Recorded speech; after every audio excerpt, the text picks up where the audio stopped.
Ashama harka fuuni har'aan tana barnoota onlaayinii tokko isinitti argisiisa. Barnoota onlaayinii kana akkamitti akka maallaqa argatan wajjin kan ilaallu ta'a. Pilaatfoormii tokko isinitti argisiisa. Pilaatfoormichi yookiin immoo weebsaayitii jechuudha.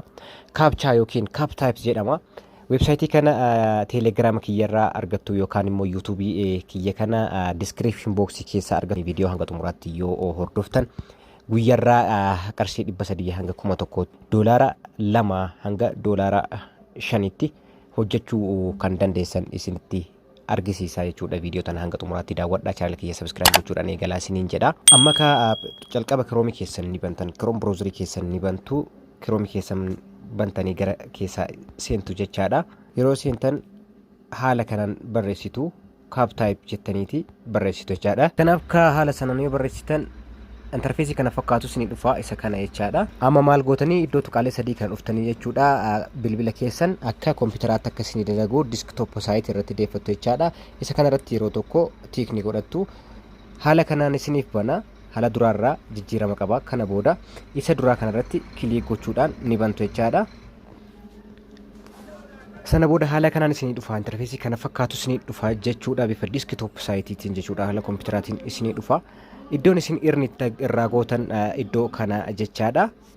Kanaafuu haala kanaan yeroo isin banamu amma isin maal gootanii akkaawuntii banachuu qabdan jechuudha. Eerni gochuudhaan dura akkaawuntii banachuu isin barbaachisa.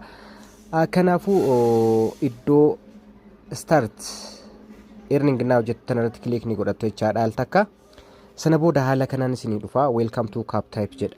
Amma akkaawuntii banachuudha qabdan jechaadha. Akkaawuntii banachuudhaaf iddoo itti galmooftan isinii fida. Register jettu jirti. Seerratti kilik ni godhattanii sana booda akkaawuntii banachuudhaaf wantoota amma asitti argitan kana isinii fida. Inni jalqabaa fuullee maqaa keessan guutuudha. Inni lammataa email adreesii keessanii, inni sadaffaan paaswoordii isin barbaachisaa jechuudha. Paaswoordii cimaa ta'e jechaadha. Isa kana qofa isin barbaachisaa. Isa kana ni banattu. Kanaaf wantoota barbaachisan guuteetii jira jechaadha. Amma maaliin godha? Terms and conditions isaanii irratti jechuudha. Iddoo kanatti tiik godheeti create account dha jechaadha. Isi iddoo create account irratti account kiyya ni banadha jechaadha.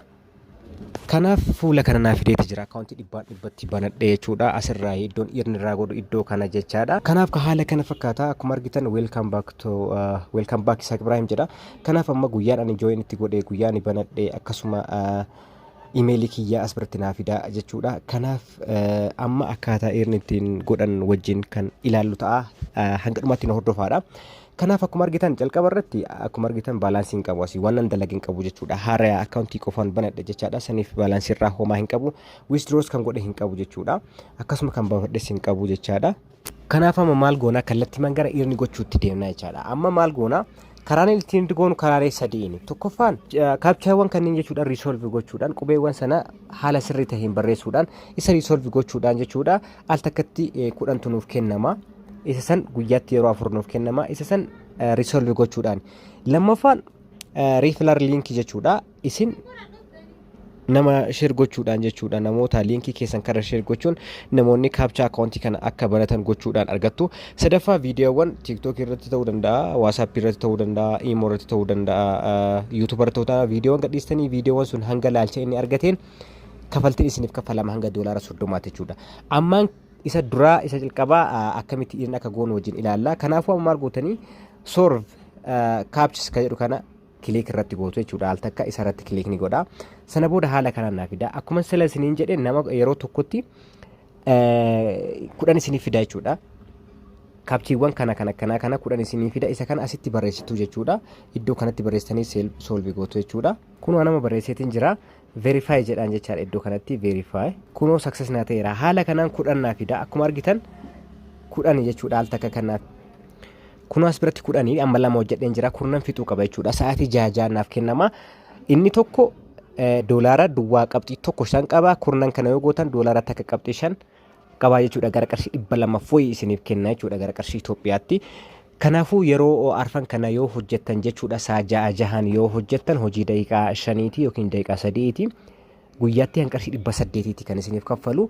Akkamitti akka bu'u akkamitti akka irni godhamu qabatamaan immoo akkaawuntii kiyya isa jalqabaa irraa irni godhee irraa isinitti kan agarsiisu ta'a. Tartiibumaan kurnan hanga dhumutti ni hojjettu jechaadha. Kanaaf ka haala amma argitan kanaan akkaawuntiin kiyya baalaansiin kiyya yeroo dura duwwaa ture yeroo itti hojjedhee xumuratti viidiyoo kana isinii waraabaa ture jalqaba isinii waraabaa ture jidduudhaan dhaaba viidiyoowwan kana iddoo waraabirraa walitti fufsiisaa edit gochuudhaan kan isinitti argisiisaa jiru jechuudha.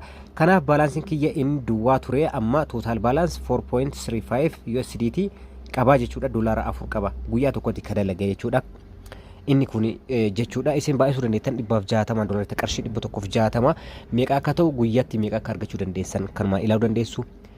Liinkii keessaniin immoo namaaf riifar yoo gootan namni liinkii isin ergitaniin yoo banate immoo hanga doolaara 30tti argachuu dandeessan jechuudha. Ji'aan qarshii 10,000 argachuu dandeessan jechuudha sodaa tokko malee.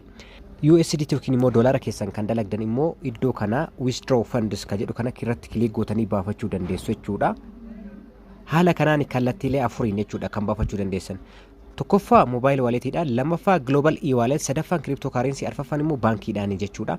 Kanneen keessaa carraan ittiin baafattan bal'aadha jechuudha. Biyyi keenya online kafaltiiwwan online qabaachuu baatus jechuudha hedduu as keessatti carraa bal'aa ittiin baafachuu dandeessan isiniif kenneetii jira jechuudha. Kanaaf as fakkeenyaaf amma mobile walletii kanaan iPass sin jira, Payoneer jira. Asiin immoo PayPal jira, cryptocurrency jira. Fakkeenyaaf amma mobile walletii kanarratti kilik yoo godhe jechaadha filannoodhaan naaf fida jechuudha.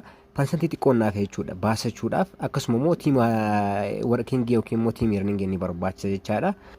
Karaa riifar and earn jedhuun immoo jechuudha liinkii keessan namoonni akka ittiin banatan gootan immoo isinitti argisiisa.